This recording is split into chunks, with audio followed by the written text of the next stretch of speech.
crystal chandelier above me swayed with the ship's movement, casting fractured light across the polished mahogany of the upper deck lounge. I'd been calculating the same spreadsheet for 20 minutes, my fingers cramping around the stylus as I tried to reconcile numbers that refused to balance. The cruise liner's gentle rock had become background noise after 3 days at sea, something my body anticipated and adjusted for automatically. Until it didn't. The ship lurched violently to starboard, a movement so sudden and severe that my tablet flew from my hands. I heard the collective gasp of other passengers, the crash of glassware from the bar, and felt my own body become weightless for a heartbeat before gravity reasserted itself with cruel efficiency. My sensible heels, chosen specifically for their grip on ship flooring, lost purchase on the suddenly tilted deck. I fell, not gracefully, not with any dignity. My arms windmilled uselessly as I careened sideways, directly into the private seating area I'd been carefully avoiding all afternoon. The impact was softer than the floor would have been, which my brain registered half a second before the rest of my senses caught up. I'd landed directly in someone's lap. Warm, solid, unmistakably male. The scent of cedar and something darker, more expensive than any cologne I could name, surrounded me. Beneath my palms, I felt the texture of fine wool, tailored so precisely it might as well have been a second skin. My face was inches from a chest that radiated heat through the fabric of what I now recognized as a charcoal suit that probably cost more than the entire ship's food service budget for a week. "I'm so sorry," I gasped, already trying to extract myself from this mortifying situation.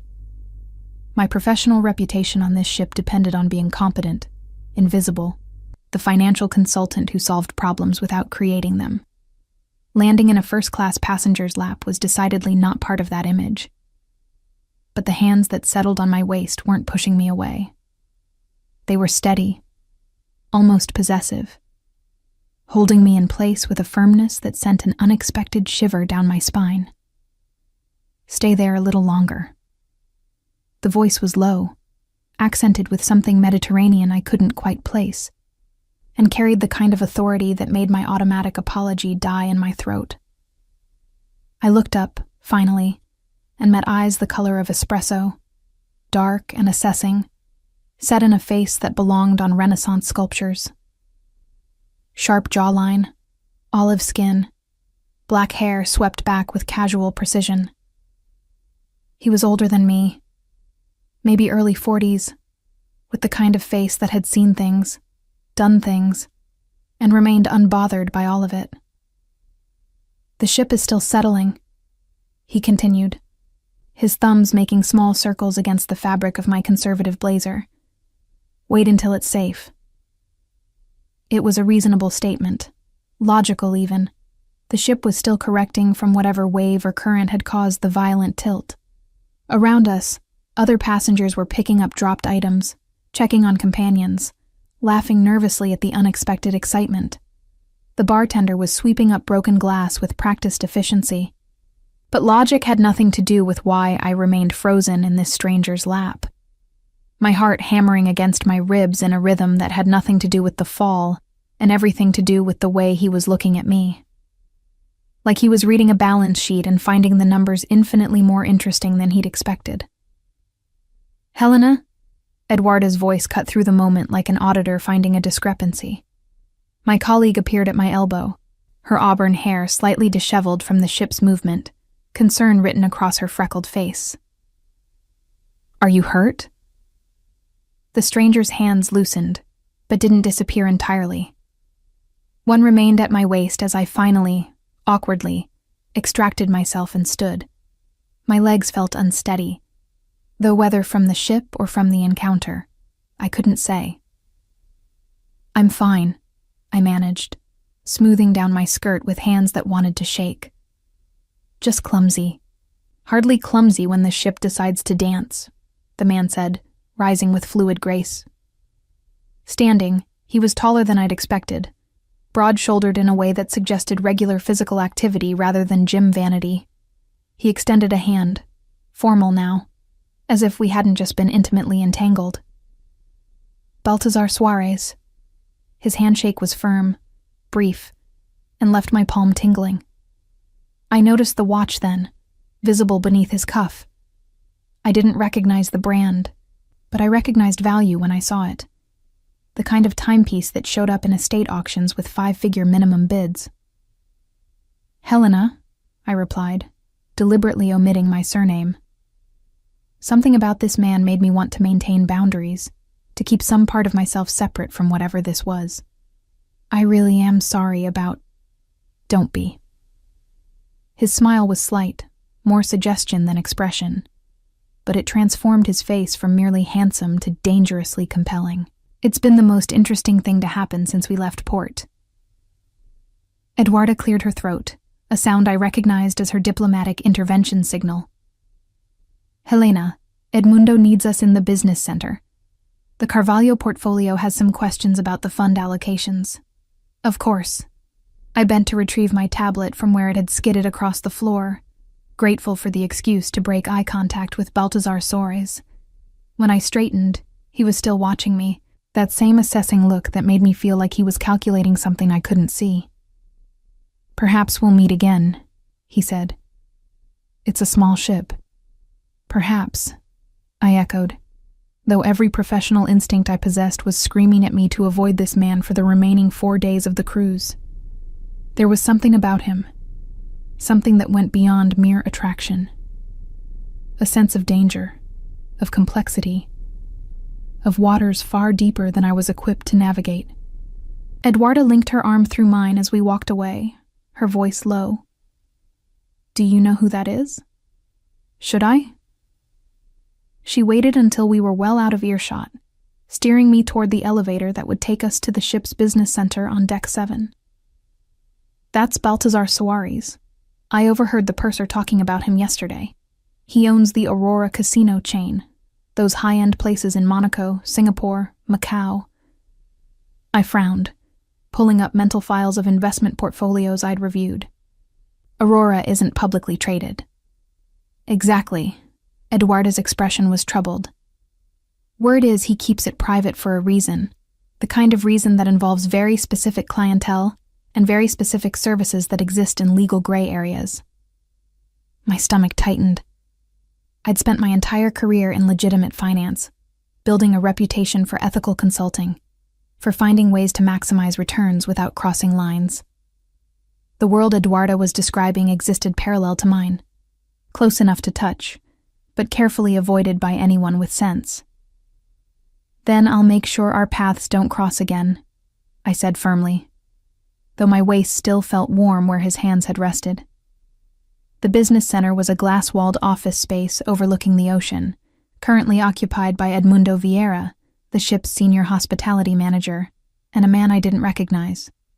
Thin, 50s, with the kind of nervous energy that suggested either too much coffee or too much conscience. Helena, thank you for coming. Edmundo gestured us to the conference table. This is Ernesto Cardoso, a business associate who has some concerns about documentation for an investment opportunity. I settled into consultant mode automatically, the familiar rhythm of numbers and analysis pushing aside the lingering heat of an unwanted attraction.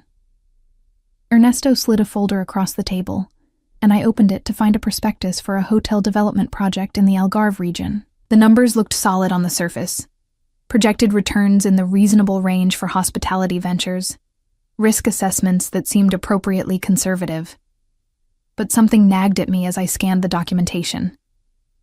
A feeling I'd learned to trust over 15 years of reviewing financial instruments, the same instinct that had saved clients from fraudulent schemes and Ponzi operations disguised as legitimate investments. These construction cost estimates, I said slowly, running my finger down the spreadsheet. They're unusually precise for a project still in the planning phase. Typically at this stage, you'd see wider variance ranges. Ernesto's smile was tight. We've been very thorough in our planning. And the land acquisition documents, I continued, flipping to the property deeds. The notary stamps look correct, but the registration numbers. I pulled out my own tablet, accessing the Portuguese property registry database through my secure connection. These parcels aren't showing as recently transferred.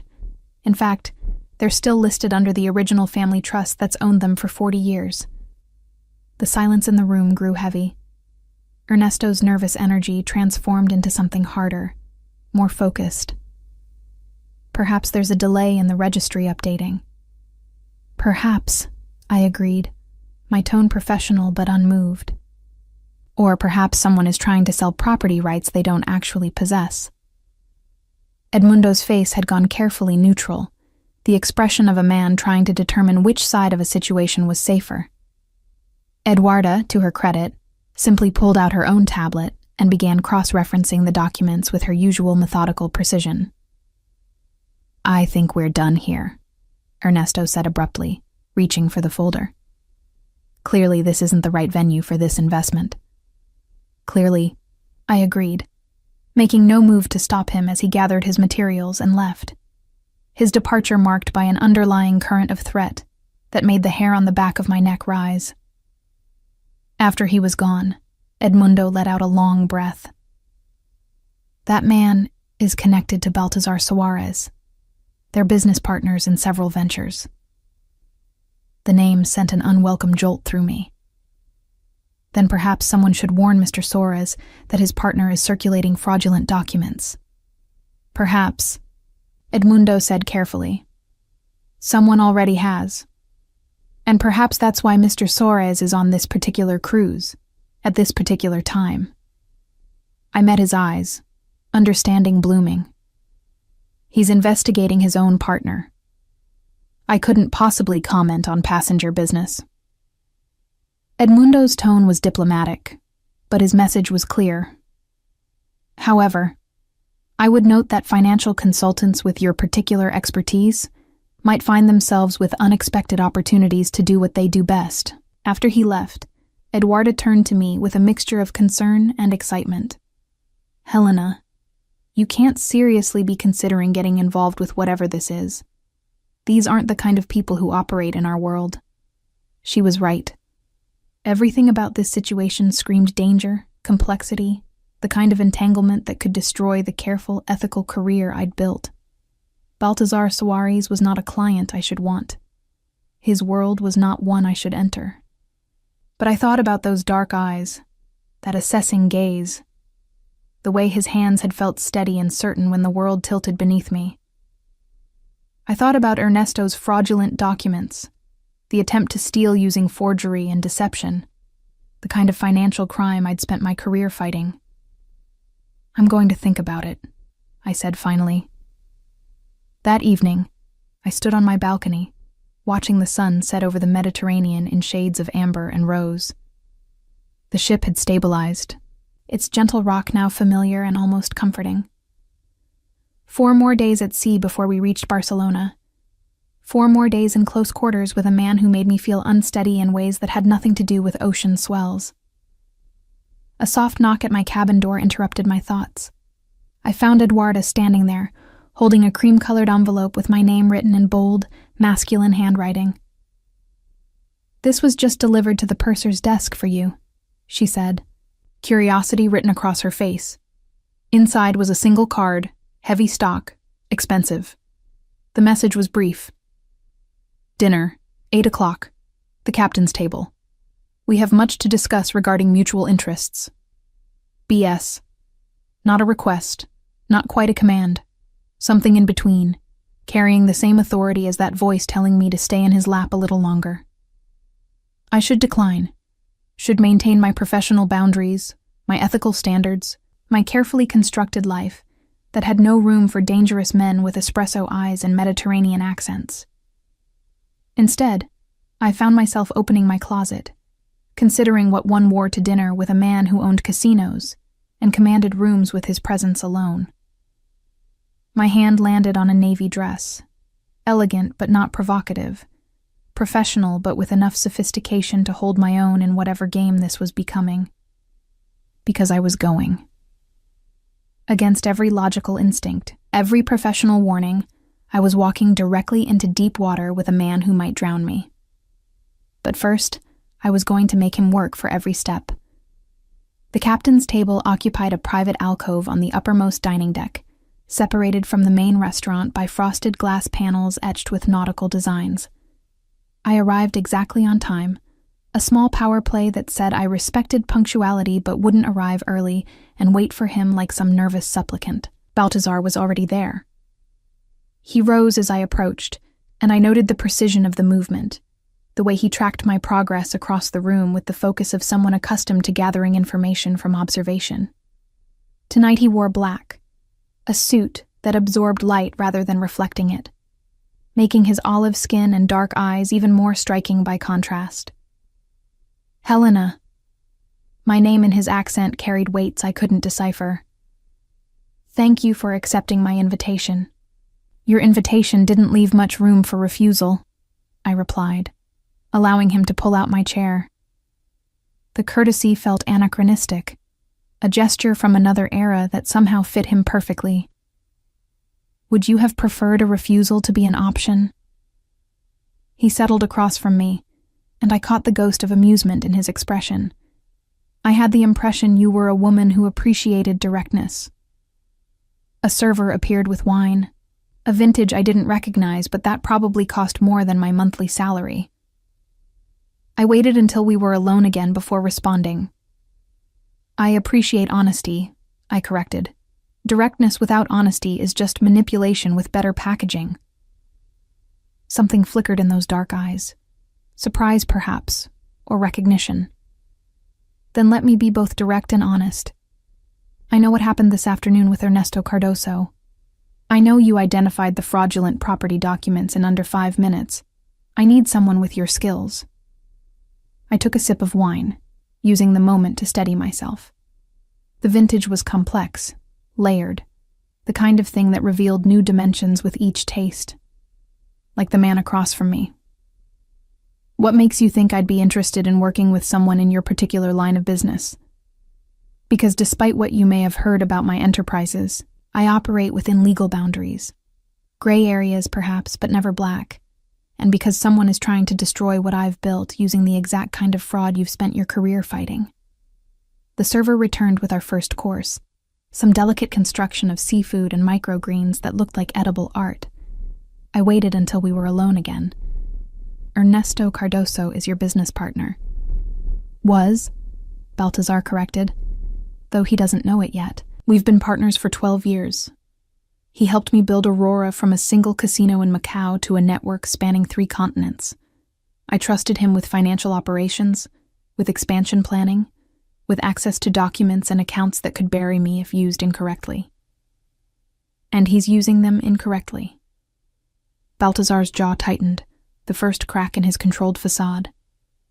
He's creating parallel investments, using Aurora's reputation and my contacts to guarantee loans for projects that don't exist. The Algarve Hotel is just one. There are others in Dubai, in Singapore, in Monaco. He's been funneling money into offshore accounts, building an empire of air and forged documents. I set down my fork, my appetite suddenly gone. How much? Conservatively, 40 million euros, possibly more. The number hung between us like smoke. I'd dealt with corporate fraud before, embezzlement schemes that cost companies millions. But those were abstractions, numbers on balance sheets for faceless corporations. This was personal. This was a man watching something he'd built, being dismantled by betrayal. Why tell me? I asked. Why not hire a forensic accountant, bring in investigators, handle this through proper legal channels?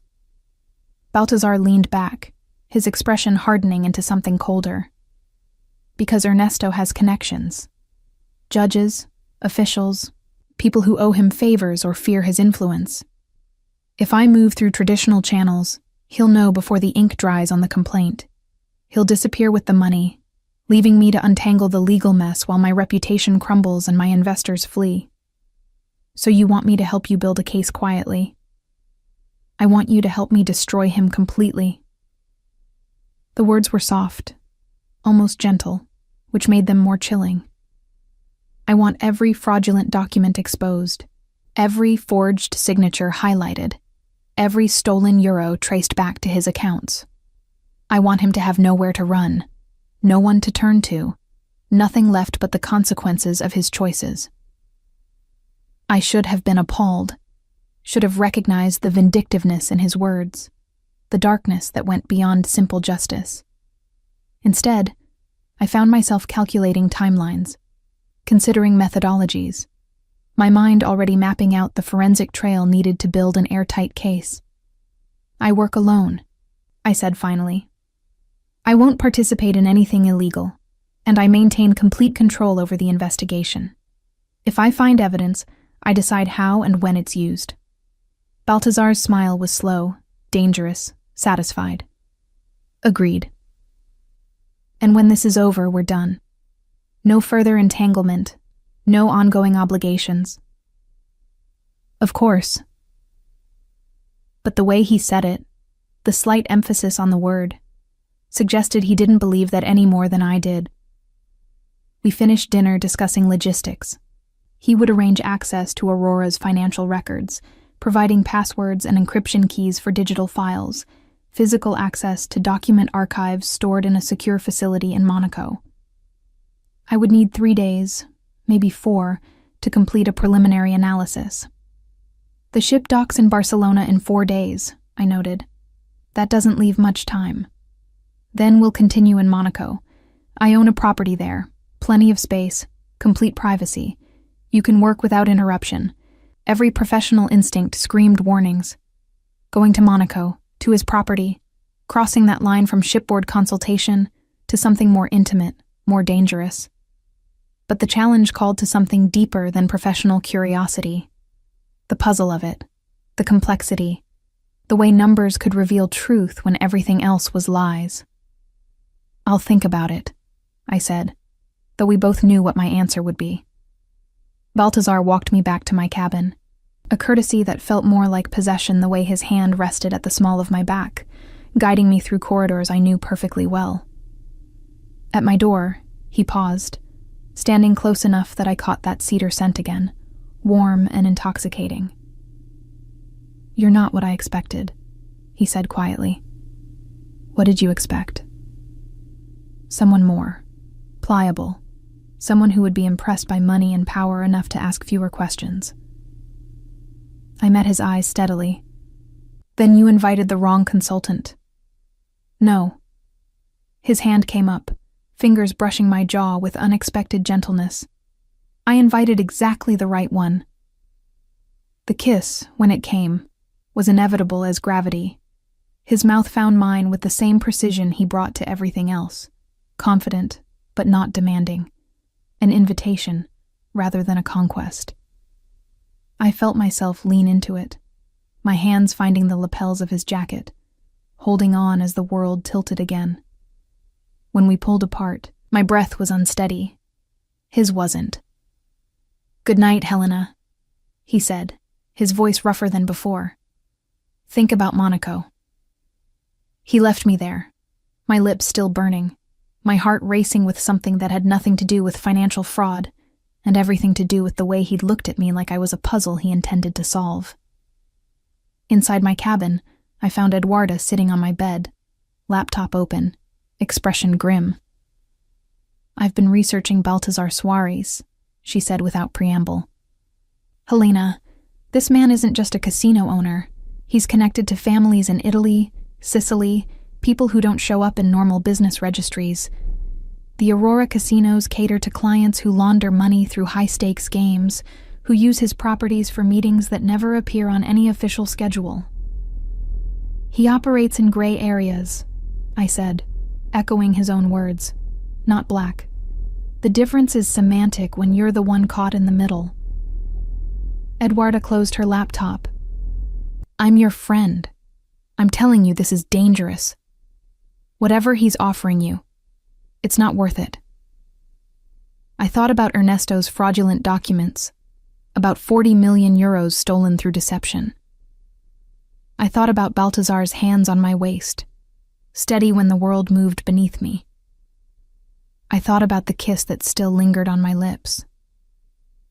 "I know it's dangerous," I admitted, "but I'm going to do it anyway." The next 3 days blurred together in a haze of encrypted files and financial records. Baltazar had provided access to everything, a level of transparency that surprised me until I realized it was also a test.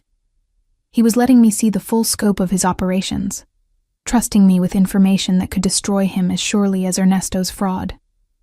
The Aurora casinos were exactly what Eduarda had described.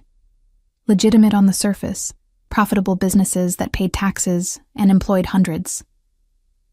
But underneath, I saw the patterns. Transactions that moved through the casinos in ways designed to obscure origin and destination. High-stakes players whose winnings and losses followed statistical patterns that suggested coordination rather than chance. Money laundering. Not on Aurora's part, but facilitated by its existence, its privacy policies, its clientele who valued discretion above all else. I should have walked away. Should have recognized that proving Ernesto's fraud would mean diving deeper into a world I'd deliberately avoided. Instead, I followed the numbers, tracing the false transactions, identifying the forged signatures, building a case that would stand up in any court willing to hear it. And every evening, I had dinner with Baltazar. We didn't discuss the investigation during those meals. Instead, we talked about other things. His childhood in Genoa, the son of a shipping merchant who'd taught him that information was more valuable than cargo. My own upbringing in Porto, the daughter of school teachers who'd instilled in me a belief that numbers didn't lie even when people did. "You became a financial consultant to fight fraud," he observed one night, over dessert that neither of us was eating. "Because you believe in truth through mathematics." "Numbers are clean," I agreed. "They follow rules. Add up correctly or they don't. No gray areas." "Everything has gray areas," Baltazar countered. "The art is knowing which ones matter." On the fourth morning, we docked in Barcelona. I stood on my balcony watching the city come into focus, spires and modernist architecture rising against a brilliant blue sky. This was where I should disembark, return to my normal life, my ethical practice, my world of clear boundaries. My phone buzzed with a message. "Baltazar. The jet leaves at noon. I'll have someone collect your luggage." Not a question, not a request. The same assumption of compliance that should have irritated me, but instead sent an illicit thrill down my spine. Eduarda found me in my cabin, packing. "You're really going with him?" "I'm going to Monaco to complete the investigation," I corrected.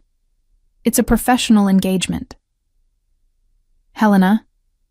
She caught my hand, her expression serious. "I've known you for 8 years. I've never seen you look at a man the way you look at him. And I've never seen you this willing to compromise your principles." "I'm not compromising anything," I insisted. "I'm building a fraud case. That's what I do." "That's what you're telling yourself." She squeezed my hand. "Just promise me you know what you're getting into, and that you'll call me if you need extraction." At noon precisely, a car arrived to take me to the private airfield. Baltazar's jet was smaller than I'd expected, elegant rather than ostentatious, all cream leather and polished wood. He was already aboard, working on a laptop, but looked up as I entered. "You came." "I said I would consider Monaco." I considered. His smile was slight but genuine. "And what did you conclude?" I settled into the seat across from him, meeting his eyes directly. "That I'm going to expose every fraudulent transaction Ernesto Cardoso has made. And then I'm going to walk away from all of this with my conscience clear." "Of course," Baltazar agreed, but his eyes held that same knowing look from the first night. "Whatever you need to tell yourself, Helena." As the jet lifted into the Mediterranean sky, I realized I was no longer calculating the forensic trail of Ernesto's fraud. I was calculating how many days I could justify staying in Monaco before the investigation was complete. And hoping, against all logic and professional judgment, that it would take longer than expected. Monaco appeared through the jet window like a jewel set into the coastline, all white buildings and blue water, wealth concentrated into impossible density. The principality had always existed in my mind as an abstraction, a place where clients invested but that I'd never visited. Seeing it in person felt surreal, like stepping into a photograph. Baltazar's property turned out to be an understatement of magnificent proportions. The penthouse occupied the top 3 floors of a building overlooking the harbor, with floor-to-ceiling windows that transformed the Mediterranean into living artwork. My suite alone was larger than my entire apartment in Lisbon, all marble and silk and views that made my breath catch. The office is on the 2nd floor, Baltazar explained, leading me through rooms that felt more like museum galleries than living spaces. I've had all of Aurora's financial records transferred there. Paper documents, digital files, everything you requested. The office was a consultant's dream. 3 monitors, encrypted servers, a document scanner that looked like it belonged in an intelligence agency, and filing cabinets that held years of Aurora's operational history. On the central desk sat a leather folder containing what I recognized immediately as the core evidence. Ernesto's falsified Algarve project, I said, opening it, along with the Dubai and Singapore ventures, and 3 others I only discovered after you identified the pattern on the ship. Baltazar's voice held controlled fury. 6 fraudulent projects, all using Aurora's credentials, all generating loans that went directly into his accounts. I spread the documents across the desk, my mind automatically organizing them into categories. Loan applications, property deeds, construction estimates, investor prospectuses. Each one meticulously crafted, each one containing subtle tells that marked them as forgeries. This will take me several days to properly document, I said, already pulling up financial tracking software on the monitors. Maybe a week if the trail is as complex as I think it is. Take whatever time you need. I have business in the city, meetings I can't postpone, but I'll be back each evening. He left me there, surrounded by evidence of betrayal, and I dove into the work with the focus that had built my career. Numbers became my language, spreadsheets my syntax, each transaction a sentence in the story of Ernesto's fraud. By evening, I'd traced the first project's money trail through 4 shell corporations and 2 offshore banks. The sophistication impressed me, even as it appalled me. Ernesto hadn't just stolen. He'd built an entire false empire, complete with fake employees, fictional construction companies, and forged government approvals. Find anything interesting? Baltazar's voice from the doorway made me jump. I'd been so absorbed I hadn't heard him return. Your partner is brilliant, I admitted. Criminally brilliant. Look at this. I pulled up a schematic showing the money flow. He created an entire ecosystem of false companies, each one supporting the other's legitimacy. Any single verification would pass inspection, because every reference checks out. It's only when you map the whole network that you see they're all connected to the same source. Baltazar moved to stand behind my chair, close enough that I felt his presence like heat. Can you prove it? I can prove it so thoroughly that no judge on earth would question the evidence. But that's not the question, is it? I turned to face him. The question is whether you want legal proof or something else. His hand came to rest on the back of my chair, caging me in without touching me. What else would I want? Revenge. Justice outside the courtroom. The kind of outcome where Ernesto doesn't just lose in court. He loses everything before the trial even begins. And if I wanted both? His eyes held mine, dark and intense. Legal destruction and personal ruin. Could you help me achieve that? I should have said no. Should have drawn the line at legitimate evidence gathering. Refused to participate in anything that crossed into vigilante territory. Instead, I heard myself say, "Tell me about him. About how this partnership began." Baltazar stepped back, moving to the window that overlooked the harbor. Lights were coming on across the principality, transforming it into a constellation of wealth and power. I met Ernesto 12 years ago in Macau, he began.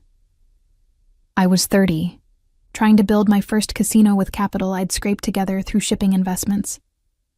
He was a financial consultant like you, with expertise in Asian markets and regulatory frameworks. He helped me navigate licenses, establish banking relationships, build the operational structure that made Aurora possible. You trusted him. He earned that trust. For a decade, he was loyal, competent, essential. When we expanded to Singapore, he handled the financing. Monaco, he structured the ownership to maximize tax advantages while maintaining legal compliance. I gave him 20% of Aurora because he'd contributed 20% of its success. I heard the pain beneath the controlled recitation, the betrayal that cut deeper than financial loss. When did you first suspect? 6 months ago. Small things at first. Delays in reports, vague explanations for certain transactions, meetings with investors I didn't recognize. I started my own investigation, quietly, using contacts who wouldn't report back to him. And found the fraud. Found the tip of it. What you've uncovered in one day exceeds what my investigators found in 6 months. You see patterns they missed, connections that weren't obvious. He turned back to face me. You're exceptional at this, Helena. It's not just expertise, it's instinct. The compliment warmed me more than it should. I've spent 15 years learning to read what numbers don't say as clearly as what they do. Every fraudster has habits, patterns they don't recognize in themselves. Ernesto's pattern is complexity. He believes that enough layers of sophistication will obscure simple theft. But you see through the complexity. Always. I stood, moving to the evidence board I'd started constructing, connecting documents with red string and patterns that mapped the fraud structure. Give me 3 more days, and I'll have everything you need to destroy him in court. But if you want more than that, if you want him ruined before the legal system touches him, you'll need to tell me what kind of world you actually operate in. Baltazar was quiet for a long moment. Then he moved to a panel in the wall, pressing his palm against it. A hidden safe opened, revealing documents that made my stomach tighten. Client lists. Not just casino patrons, but names I recognized from international news. Diplomats, corporate executives, family heads from organizations that operated in shadows. Betting records that showed wins and losses too convenient to be chance. Transaction patterns that screamed coordination. Aurora is legitimate, he said quietly. But it serves clients who are not. I provide a service, Helena. Privacy, discretion, a place where money can move without questions. I don't ask what they're laundering or why they need to place bets that lose exactly the right amount at exactly the right time. I just provide the venue. Gray areas, I whispered. The grayest? I pay my taxes, follow gaming regulations, maintain licenses in every jurisdiction. But I also look the other way when my VIP clients use my casinos for purposes I prefer not to examine too closely. That's the real Aurora. That's what Ernesto is destroying with his fraud, not just stealing money, but threatening relationships with people who don't forgive threats. He closed the safe, and I realized my hands were shaking. Not with fear, but with the weight of choice. I could walk away now, leave this evidence and this man, and return to my clean, ethical, limited life. Or I could step fully into the gray, accepting that truth through numbers didn't always align with truth through law. If I help you, I said slowly, I need to understand the endgame. What happens to Ernesto when we expose him? Legally, he faces fraud charges, asset seizure, probably 15 years in prison. But before that happens, before any court sees this evidence, I'll use it to destroy his reputation with our mutual contacts. He'll lose access to the networks that gave him power. The people he's borrowed from, the investors he's defrauded using Aurora's name, they'll all know what he did, and they'll respond accordingly. Accordingly, I repeated. Meaning what, exactly? Baltazar's expression was stone, meaning he'll be lucky if prison is where he ends up. The people he's crossed don't wait for court systems to deliver justice. You're asking me to help you sentence him to death. I'm asking you to help me expose the truth. What happens after that is consequence, not sentence. He chose this path when he started stealing from people who don't accept apologies. I turned back to my evidence board, my mind calculating possibilities, outcomes, the mathematics of moral choice. Everything I'd built my career on said I should refuse, should limit my involvement to legal evidence gathering, should maintain the boundaries that separated legitimate consulting from criminal collaboration. But I thought about Ernesto's false documents, about the sophisticated system he'd built to steal from someone who'd trusted him. I thought about victims beyond Baltazar, the investors who'd put money into fictional projects, the legitimate businesses that would suffer when Aurora's reputation crumbled under the weight of associated fraud. 3 days, I said finally. Give me 3 days, and I'll map every transaction, every forged document, every stolen euro. I'll build you a case so airtight that even his connections can't save him. And then I walk away before you use it. Before I use it, Baltazar repeated. Not if. When you use it, I corrected. Because we both know you will. I just won't be here to watch. He moved closer, his hand coming to rest against my cheek, warm and certain. You keep telling yourself you're going to walk away from this. From me. Do you really believe that, Helena?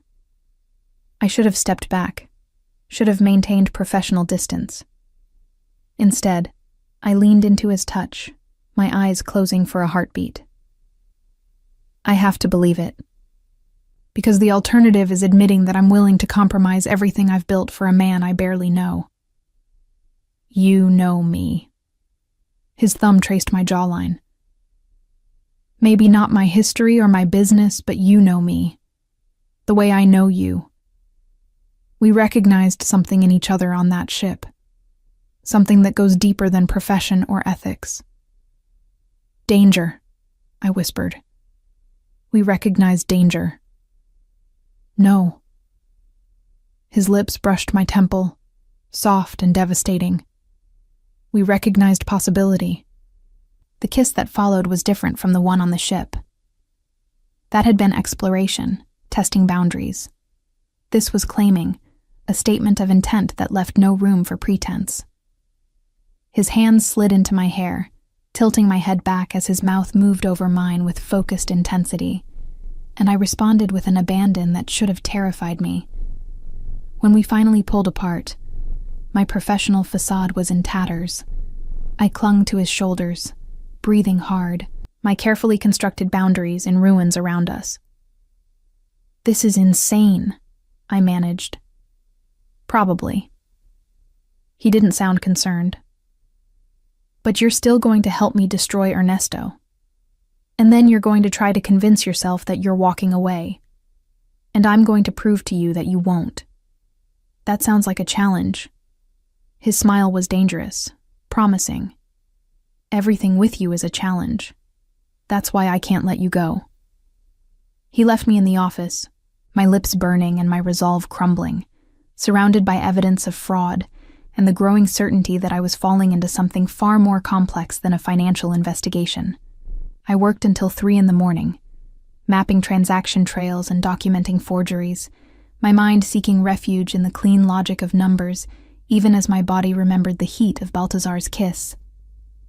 By dawn, I'd traced 43 million euros through Ernesto's network. By noon the next day, I'd identified every forged signature, every false company registration, every fraudulent deed. By the time Baltazar returned that evening, I had built him a case that would destroy a man's life. And I was beginning to understand that I'd already crossed every line I'd sworn not to cross. The evidence spread across Baltazar's office looked like abstract art from a distance. Red strings connecting documents in patterns that revealed the architecture of betrayal. Up close, it was brutal mathematics, each connection a documented lie, each intersection a moment where Ernesto had chosen theft over loyalty. "It's comprehensive," I said, as Baltazar studied my work, his expression unreadable. Every fraudulent transaction traced to source accounts, every forged document cross-referenced against legitimate records, every shell company exposed as fiction.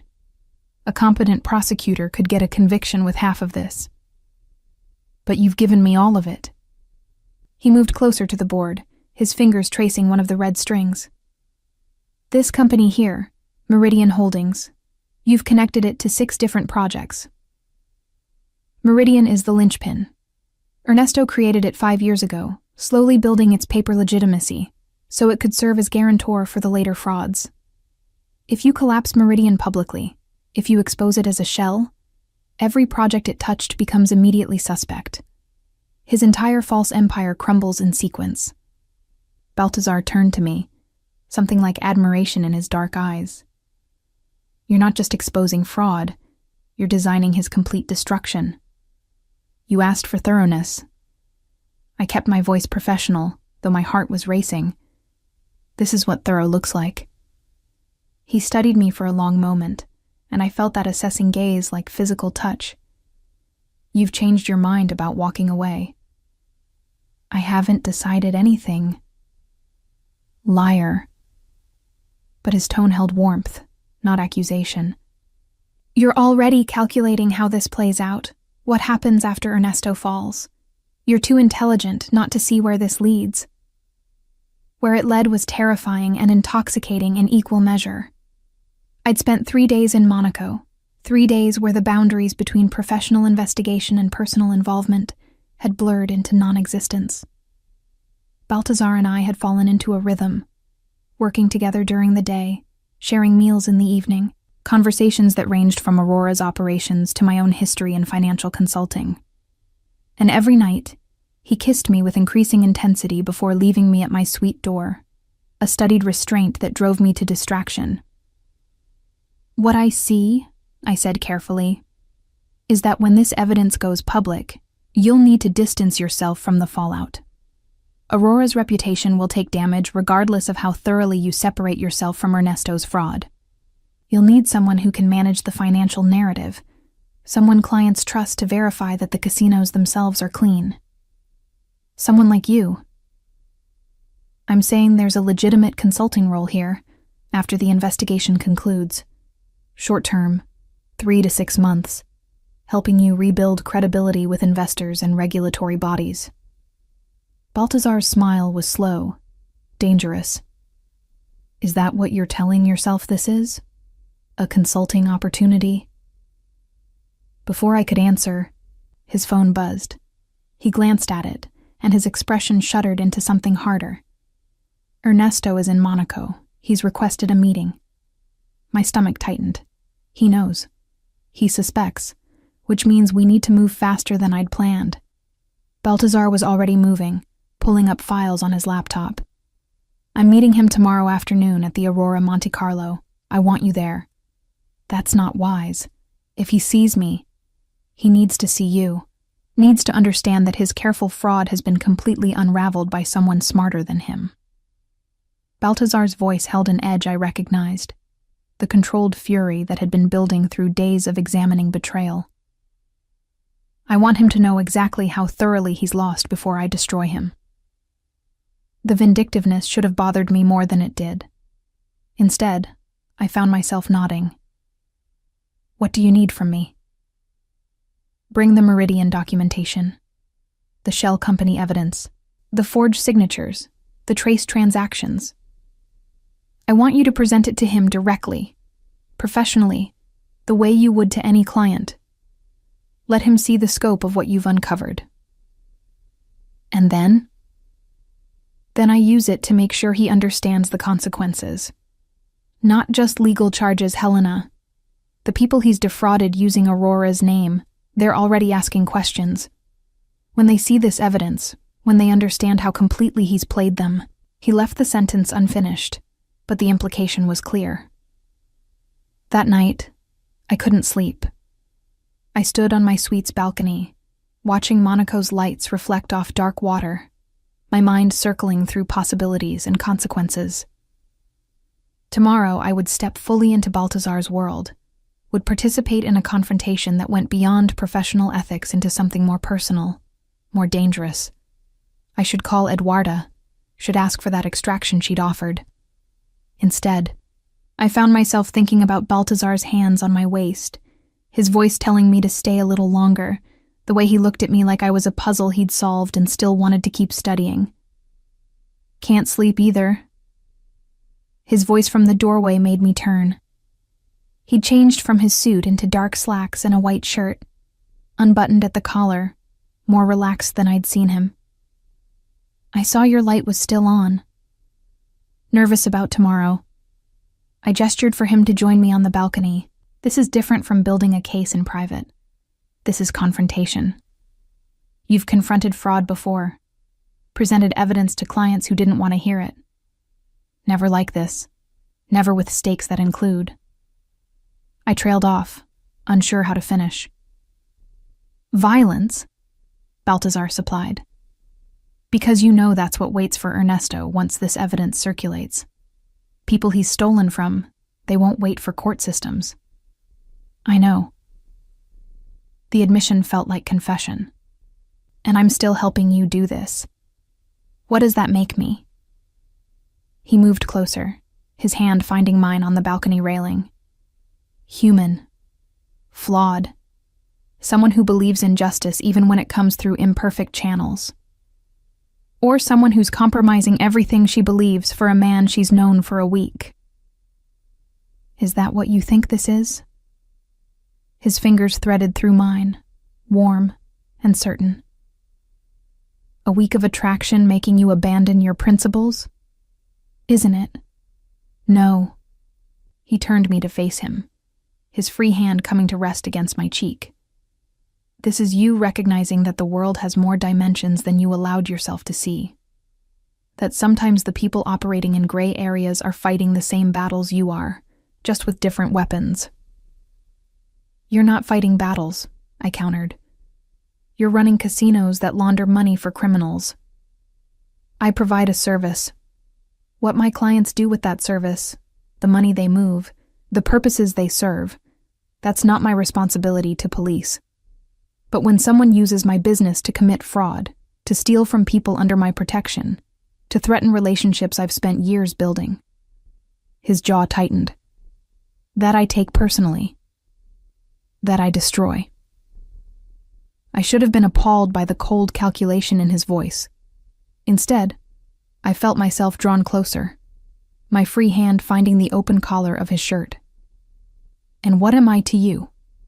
A tool for that destruction. Someone useful who happens to also be attracted to you? His laugh was low, genuine.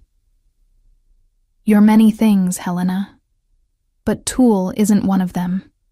You're a woman who sees through complexity to truth, who doesn't flinch from difficult answers, who challenges me at every turn. You're the first person in years who's looked at my world and asked the right questions instead of the easy ones. What are the right questions? Whether the gray areas I operate in serve a purpose beyond profit. Whether the service I provide prevents worse alternatives. Whether someone can exist in shadows and still have honor. He pulled me closer until our bodies were nearly touching. You're asking those questions every time you look at me, and I don't have answers that will satisfy you. Then why am I still here? Because you recognize that I'm not asking you to abandon your principles. I'm asking you to expand them. To see that sometimes truth and justice don't align perfectly. That sometimes the most ethical choice is the one that produces the best outcome, rather than the cleanest process. His mouth found mine before I could argue, and I surrendered to the kiss with an abandon that confirmed everything he'd said. I was expanding my principles, stretching my ethics, allowing myself to exist in the gray areas I'd spent my career avoiding. And the terrifying part was how right it felt. When we finally pulled apart, I was breathless, my carefully constructed defenses in complete ruins. If I do this tomorrow, I whispered, if I help you destroy Ernesto, there's no going back to who I was before. I know. His forehead rested against mine. And if you can't do it, if you need to walk away before tomorrow's meeting, I'll arrange transport back to Lisbon. No judgment, no consequences. This has to be your choice. It was already my choice. I'd made it the moment I stepped onto his jet in Barcelona, maybe even earlier, in that moment on the ship when I'd fallen into his lap and he'd told me to stay. I'll be there tomorrow, I said, and I'll present the evidence. But after that, after Ernesto knows what's coming for him, I need time, space to process what I've done, who I'm becoming. Time and space, Baltazar agreed, but not distance, not unless that's truly what you want.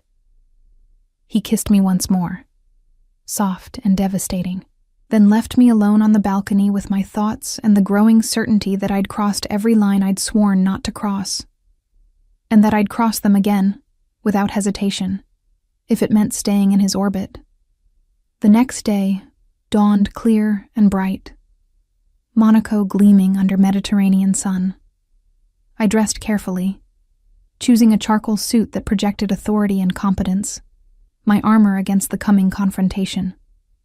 The Meridian documentation was organized in a leather portfolio, each page flagged and annotated, evidence presented with the cold precision of mathematics. Baltazar's car collected me at noon. He was already inside, dressed in a black suit that made him look every inch the casino magnate, power and danger combined in perfect tailoring. "Ready?" he asked. I nodded, not trusting my voice. The Aurora Monte Carlo occupied prime real estate overlooking the harbor, all glass and marble and understated elegance. Baltazar's private office was on the top floor, a space designed to impress and intimidate. When we arrived, Ernesto was already there, pacing near the windows, his nervous energy more pronounced than it had been on the ship. He stopped when he saw me, recognition followed by calculation crossing his features. "The financial consultant from the cruise. I should have known you'd be involved. Ernesto." Baltazar's voice was ice. "Helena has been reviewing Aurora's financial records. She's found some inconsistencies I think you should see." I set the portfolio on the desk, opening it to the first documented fraud. "Meridian Holdings. You created it 5 years ago using forged incorporation documents and a false address in Luxembourg. It exists on paper only, has no actual assets or operations, yet you've used it as guarantor for 6 separate development projects." Ernesto's face paled, but he held his composure. "I don't know what you think you've found." "I've found 43 million euros in fraudulent loans," I continued, my voice steady and professional. "All secured through properties Aurora doesn't own, construction companies that don't exist, investor groups that are fictions. You've built an entire shadow empire using Baltazar's reputation and Aurora's credentials." I walked him through each project, each forged document, each traced transaction. With every revelation, Ernesto's composure cracked further, until by the end, he was gripping the desk's edge, his knuckles white. "This is thorough," he finally said, his voice tight. "But circumstantial. No court would—" "Every court would," I interrupted. "I've cross-referenced every signature against authenticated examples. I've traced every euro through its shell company journey back to your personal accounts. I've documented conversations with supposed investors who don't exist, and construction managers at companies that have no record of the projects they allegedly built." Baltazar moved to stand beside me, a united front. "It's over, Ernesto. The question now is how this ends. You can return the money, dissolve the false companies, and face legal consequences. Or I can show this evidence to our mutual contacts and let them handle it their way." Ernesto's laugh was bitter, desperate. "You think I have the money to return? It's already spent, Baltazar, invested in ventures that haven't matured, properties that won't yield returns for years. I can't just produce 43 million euros. "Then you should run," Baltazar said quietly. because the people you've defrauded, the investors who trusted Aurora's name because they trusted me, they're going to want answers. And when they understand you've stolen from them using my business as cover, they won't wait for court dates. The threat hung in the air, explicit and undeniable. I'd helped engineer this moment, had built the evidence that made it possible. There was blood on my hands now, metaphorically, if not literally. Ernesto's eyes moved between us, calculating, desperate. "Helena," he said suddenly, "you're a legitimate consultant. You know that what he's threatening is illegal, that—" "What I know," I interrupted, "is that you built a sophisticated fraud operation and got caught. What happens next is between you and the people you stole from." I gathered my documentation, placed it back in the portfolio, and walked out of the office without looking back. In the elevator down, I began to shake. Baltazar's hand found mine, steady and warm. "You did well. I helped you threaten a man's life. You exposed fraud. What happens after that is consequence, not cause."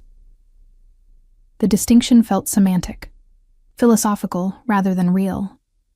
But I held on to it anyway, held on to his hand, held on to the possibility that I could be both the ethical consultant I'd always been and the woman who existed in gray areas beside a dangerous man. 3 hours later, Baltazar received word that Ernesto had left Monaco on a private flight to somewhere without extradition treaties. Running, just as Baltazar had suggested.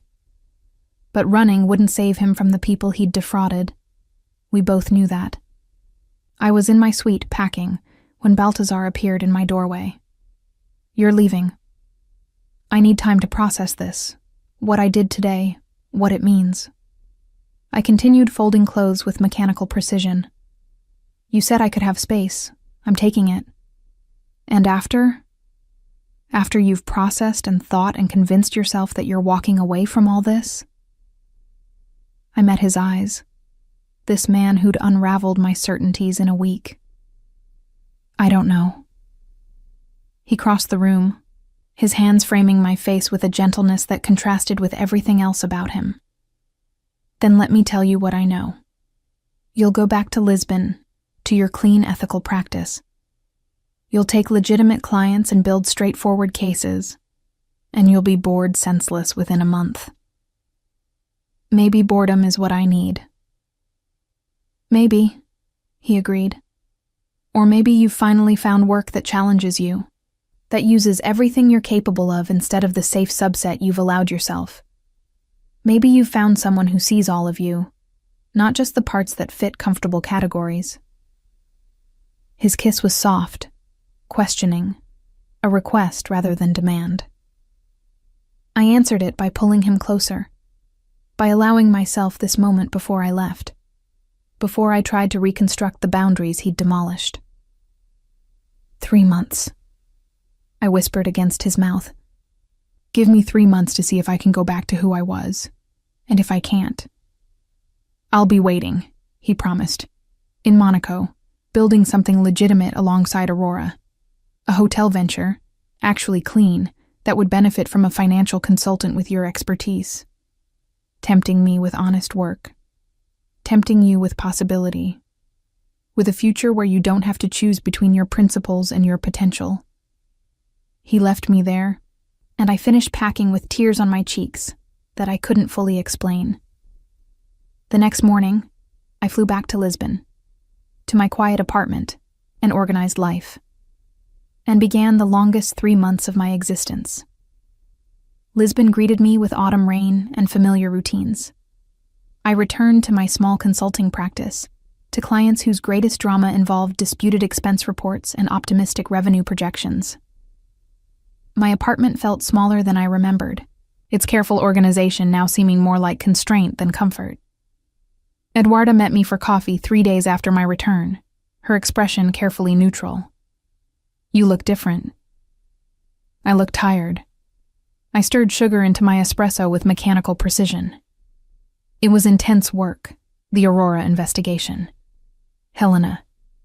She reached across the table, covering my restless hand with hers. I'm not asking about the work. I'm asking about you, about what happened with Baltazar Suarez. Everything and nothing. I'd helped him destroy a man, had crossed every ethical line I'd ever drawn, had fallen into something that terrified and exhilarated me equally. And then I'd run, exactly as he'd predicted I would, back to the safety of clear boundaries and uncomplicated choices. We worked together, I said carefully. Built a comprehensive fraud case. Ernesto Cardoso is gone, fled to avoid prosecution. Aurora's reputation will recover. It was successful consulting engagement. And the fact that you're miserable? I looked up sharply. I'm not miserable. You've reorganized your apartment twice in 3 days. You've taken on 4 new clients in a week. You're working 16-hour days on cases that should take 4 hours.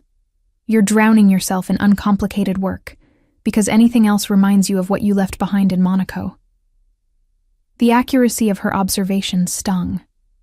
I had been drowning, filling every moment with tasks that required no emotional engagement, nothing beyond surface-level analysis.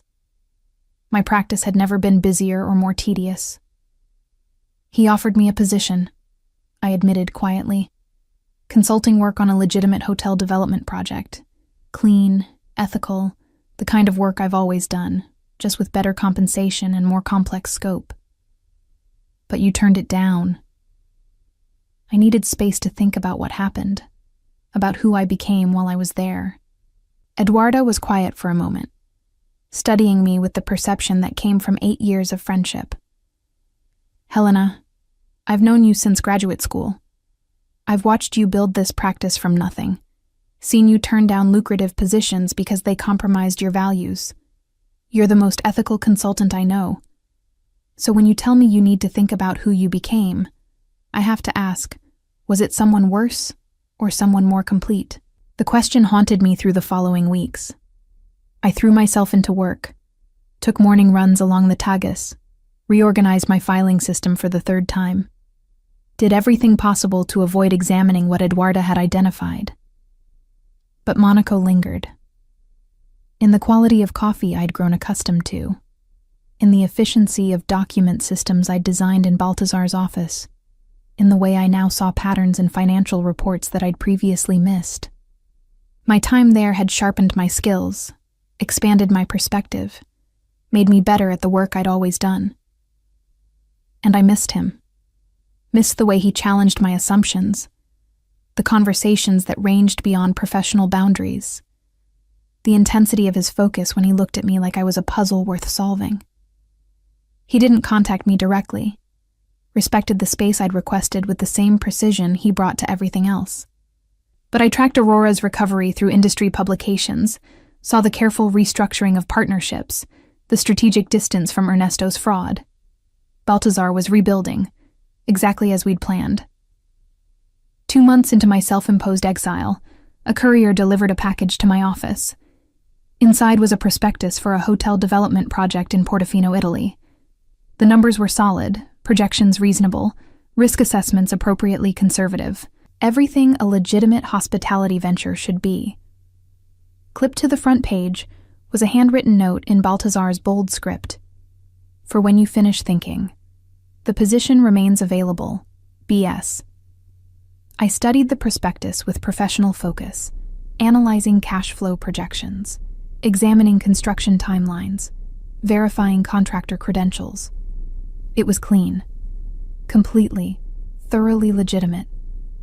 The kind of project I would have been excited to consult on for any other client. But this wasn't any other client.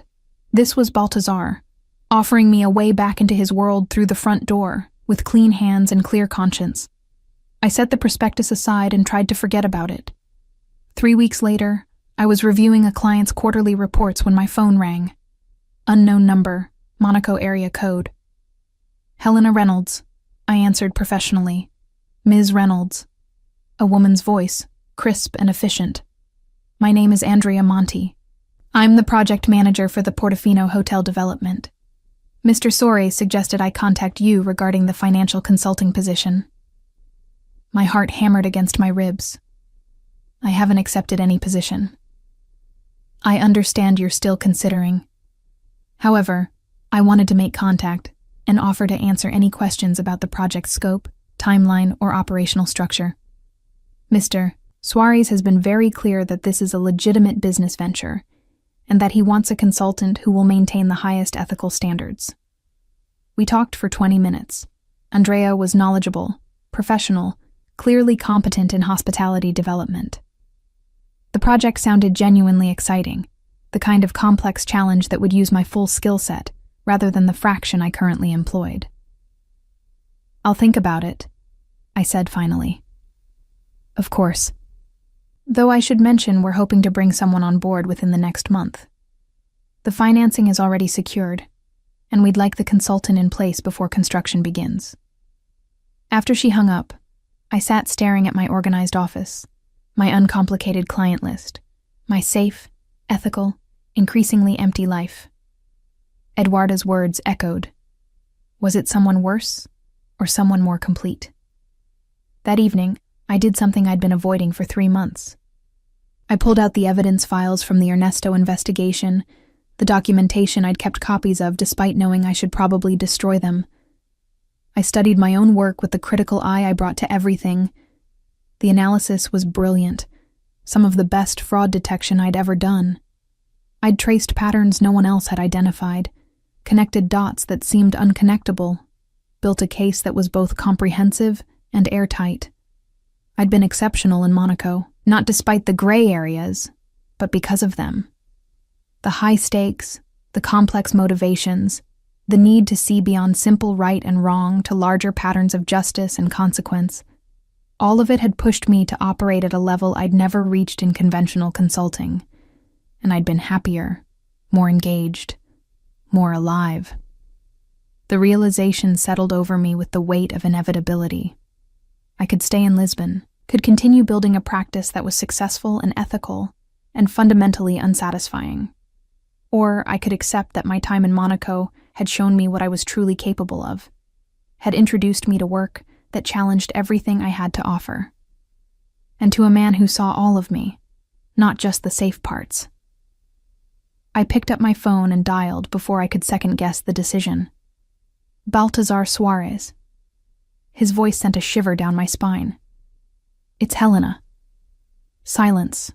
Waited and waiting. I'd like to review the Portofino prospectus in person, I said. Discuss the scope of the consulting role, timeline expectations, compensation structure. When can you be in Monaco? Is Friday too soon? His laugh was low, satisfied. Friday is perfect. I hung up and sat in the sudden quiet of my apartment, my heart racing with decision made, bridges burned, future uncertain. Eduarda arrived an hour later, summoned by a text that said simply, "I'm going back." "Monaco?" she asked, though she clearly already knew. I nodded. The hotel project is legitimate, clean work, ethical scope, everything I said I needed, but that's not why I'm going. I know why you're going. She settled onto my couch, studying me with concern and something that might have been approval. The question is whether you know. Because I'm in love with a dangerous man who operates in gray areas I spent my career avoiding. Because 3 months of safe, ethical work has been suffocating. Because I want to build something complex and challenging instead of just maintaining what already exists. And because you trust him. Eduarda said it quietly, stating fact rather than question. Did I trust Baltazar? He'd been honest about his business, transparent about the risks, respectful of my boundaries even when pushing against them. He'd given me space when I asked, hadn't pressured or manipulated, had simply offered possibility, and waited for me to decide. Yes, I said, I trust him. Maybe that makes me naive or compromised or reckless. But I trust him. Then go. Eduarda squeezed my hand. Go build your complicated, ethically ambiguous, probably incredible future. Just promise me you'll call if you need extraction. I promise. Though we both knew I wouldn't need it. Friday dawned clear and bright, I boarded the flight to Monaco with a single suitcase and a sense of stepping off a cliff into unknown territory. But this time, I wasn't running toward safety. I was running toward possibility. Baltazar met me at the airport himself. No driver, no entourage. He stood beside a sleek gray car, dressed casually in dark slacks and a white shirt, and the sight of him made my breath catch. Helena. He didn't move to embrace me, respecting the space that still existed between decision made and commitment lived. Welcome back. I'm here to discuss the consulting position, I said, falling back on professional formality because the alternative was too overwhelming. Of course. His smile suggested he knew exactly what I was doing. Andrea has prepared a presentation. The project office is in the hotel itself, about 20 minutes from here. We drove along the coast, conversation carefully neutral, discussing construction timelines and financial projections. But the air between us was charged with everything unsaid, with 3 months of absence, and the decision that had brought me back. The hotel was magnificent, a restored Belle Epoque building overlooking the harbor, currently undergoing renovation. Andrea met us in the project office, a converted ballroom filled with architectural models and development plans. Her presentation was thorough, professional, exactly what I needed to assess the project's viability.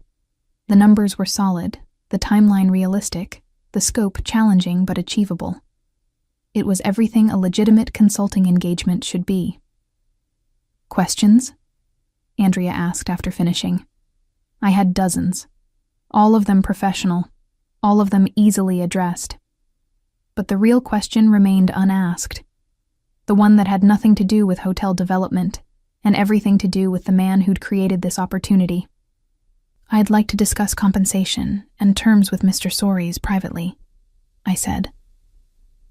Andrea nodded, gathering her materials with diplomatic efficiency. Of course, I'll be in the construction office if you need anything. After she left, Baltazar leaned against the table, his casual posture at odds with the intensity in his dark eyes. Well, does the project meet your ethical standards? It's completely legitimate, clean, well-structured, the kind of work I'd be excited to take on. I moved closer, closing the physical distance that mirrored the emotional gap we'd maintained. But we both know that's not what I'm really here to discuss. No? His hand came up, fingers brushing my jaw with the gentleness I remembered. Then what are you here to discuss, Helena? Whether I can build a life that includes both my principles and my potential. Whether there's space for someone like me in your world. Whether you meant what you said about finding someone who sees all of you. I meant every word. His thumb traced my lower lip, and I felt the touch everywhere. The question is whether you believe it enough to stay. I'm here, aren't I? You're here to review a consulting contract. That's not the same as staying. He was right. I could take the position, could keep this professional, could maintain the boundaries that protected me from complete vulnerability. Or I could admit what had brought me back to Monaco, what had made 3 months in Lisbon feel like exile. I'm in love with you, I said, the words terrifying and liberating in equal measure. I fought it for 3 months, tried to convince myself it was just attraction or professional fascination or temporary madness. But I'm in love with you, Baltazar, with your complications and gray areas and dangerous world, with the way you see me as something more than I allow myself to be. His kiss was answer and question, promise and challenge. I melted into it, into him, surrendering the last of my carefully maintained distance.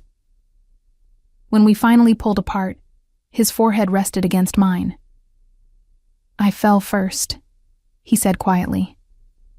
On the ship, when you landed in my lap and looked at me with those sharp eyes that saw too much. I knew then that you were dangerous to me, that you would change everything. And you let me anyway. I encouraged it. His smile was self-deprecating. I created this entire hotel project because I knew you'd need a legitimate reason to come back. Needed to be able to tell yourself this was about work, about ethical consulting, about anything except the fact that we're inevitable. I laughed, the sound edged with tears. You built a €10 million hotel development as cover for asking me back? I built a legitimate business opportunity that would satisfy your principles while giving me more time to prove we work together. In every sense of the word. That's manipulative and romantic in equal measure. That's who I am. He pulled me closer, his arms encircling me with certainty. Gray areas, Helena.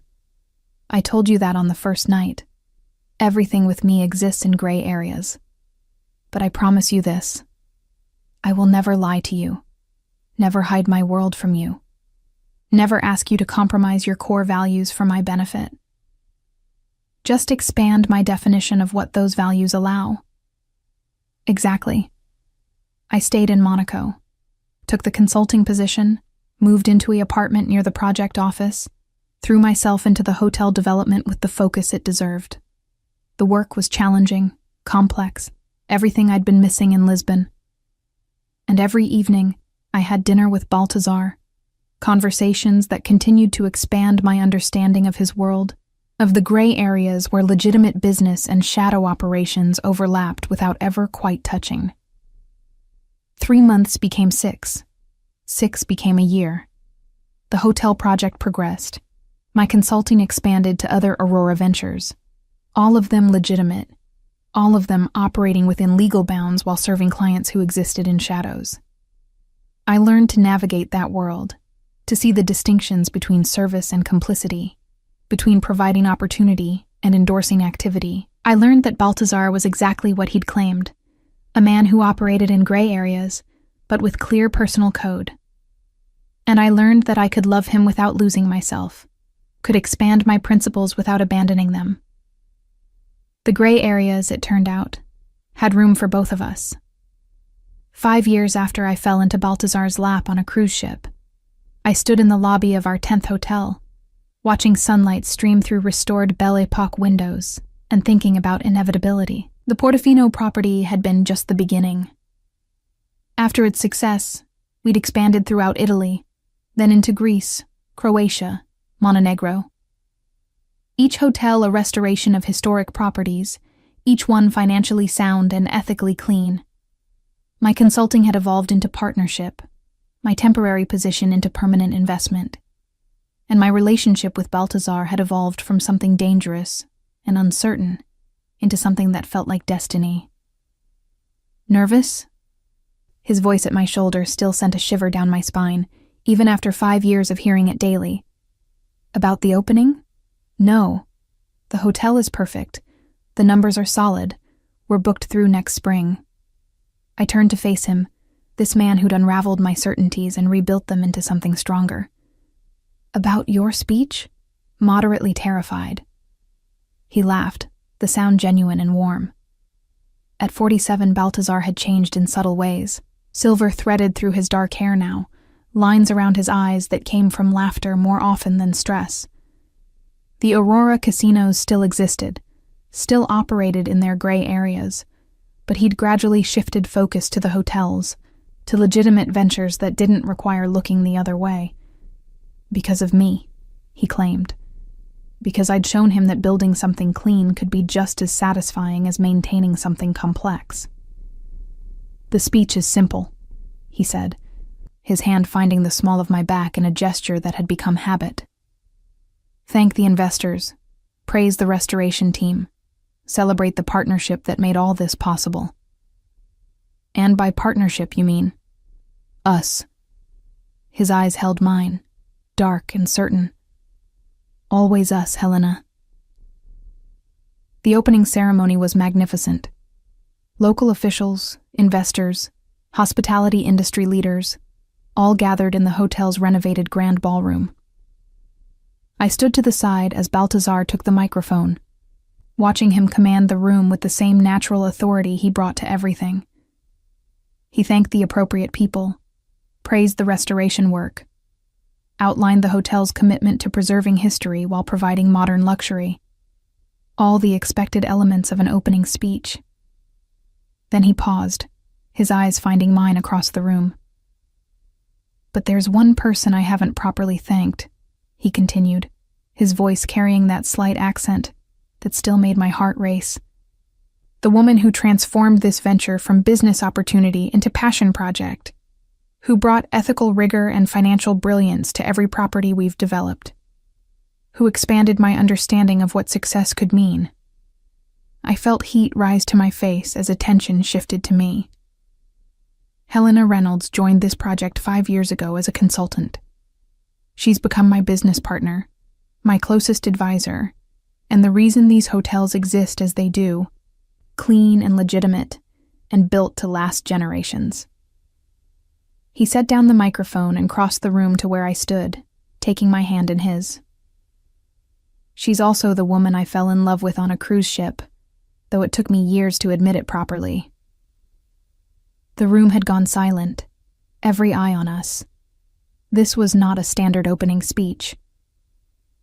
"I told her once that I fell first," Baltazar continued, his voice softer now but still audible in the hushed space. "On the ship, when she landed in my lap and looked at me with eyes that saw too much and demanded honesty I wasn't ready to give. I knew then that she would change everything. And she has." He released my hand only to withdraw a small velvet box from his pocket. My breath caught. "Helena, you've spent 5 years expanding your principles to include me, learning to navigate gray areas you once avoided, building something extraordinary despite every logical reason to walk away." He opened the box, revealing a ring that caught the light like captured stars. "Now I'm asking you to expand those principles one more time, to include permanence, to build not just business ventures, but a life, to stay in my gray areas forever." The proposal was so perfectly him, mixing romance with pragmatism, emotion with clear-eyed assessment of what we'd built together. I looked at the ring, at his face, at the room full of people watching this intimate moment become public declaration. "You're proposing at a business opening," I said, my voice unsteady with tears and laughter, "in front of investors and officials and hospitality industry leaders. I'm proposing where we began, building something together with witnesses to hold us accountable." His smile was soft, vulnerable in a way he rarely allowed others to see. "Say yes, Helena. Say you'll stay." I thought about the woman I'd been 5 years ago, rigidly ethical, carefully boundaried, convinced that gray areas were places to avoid rather than navigate. I thought about everything I'd learned since, about the expansion of my principles rather than their abandonment, about discovering that integrity could exist in complexity. I thought about the hotels we'd built, the partnerships we'd forged, the life we'd created that honored both his world and mine. "Yes," I said, my voice carrying across the silent room. "I'll stay. I'll build with you. I'll navigate every gray area as long as we navigate them together." The ring slid onto my finger with perfect precision, because of course Baltazar had gotten the sizing exactly right. He'd probably had it made months ago, waiting for the perfect moment to use it. The room erupted in applause, but I barely heard it. I was focused on the man in front of me, on the kiss that sealed our engagement, on the future spreading before us like Monaco had once spread before the jet window, beautiful and complex and full of possibility. Later, after the ceremony concluded and guests mingled in the restored ballroom, Eduarda found me on the terrace overlooking Portofino's harbor. She'd flown in for the opening, now ran her own consulting practice in Lisbon, and remained my closest friend despite the physical distance. "You said yes," she observed, joining me at the railing. I said yes. I studied the ring, its simple elegance so different from the ostentatious jewelry I might have expected from a man in Baltazar's position. "Are you disappointed?" "In you? Never." She squeezed my hand. "5 years ago I was worried, thought you were compromising yourself for a dangerous man. But you haven't compromised, Helena. You've evolved, built something that honors both who you were and who you've become." He's still involved with Aurora, still operates in those gray areas, but he's transparent about it. And you've created your own space, your own work that exists in the light. She gestured at the hotel behind us. This is yours as much as his. Maybe more, since you're the one who insisted on complete legitimacy. She was right. The hotels were mine in ways the casinos never could be. I'd structured every deal, verified every transaction, ensured that nothing about our hospitality ventures existed in shadow. Baltazar had given me complete autonomy, had respected my need for clean work, even as he maintained his other interests. He's giving me Aurora, I said quietly. Transitioning full ownership of the casinos to managed investment, stepping away from daily operations. The hotels will be our focus, our legacy. Eduarda's eyes widened. He's leaving the casino business? For you? For us? For the future we're building. I turned to face her fully. The casinos will continue existing. We'll still serve their clientele, but at arm's length. Managed by professionals, operated within strict legal guidelines, separate from our hospitality ventures. That's significant distance from the man you met on the ship. 5 years is significant time. People change. We've changed each other. That night, after the last guest departed and the hotel settled into quiet luxury, Baltazar and I stood in the owner's suite, watching Portofino's lights reflect off dark water. Having second thoughts? He asked, coming to stand behind me, his arms encircling my waist. About marrying you? No. I leaned back against his chest, feeling his heartbeat steady against my spine. About this life we've built? Never. Even knowing I'll always exist partially in gray areas, that some of my business will never be completely clean. Especially knowing that, I turned in his arms to face him. Because you've never lied about who you are, never hidden your world or asked me to ignore it. You've given me space to build clean ventures while respecting what you believe is necessary in other areas. His kiss was soft, grateful. You've made me better, Helena. Not perfect, not completely reformed, but better. More thoughtful about consequences, more careful about lines between gray and black. And you've made me more complete. Shown me that principles can bend without breaking, that integrity can exist in complexity. We made love that night in sheets that smelled of new luxury, in a hotel we'd built together, in a future we'd chosen despite every logical reason to walk away. And in the morning, we began planning our next property, our next venture, our next step into the gray areas we'd learned to navigate together. 3 months later, we married in a small ceremony in Monaco, witnessed by Eduarda and a handful of close associates. No grand production, no society spectacle, just vows exchanged with the same honesty that had characterized everything between us. The hotels continued expanding.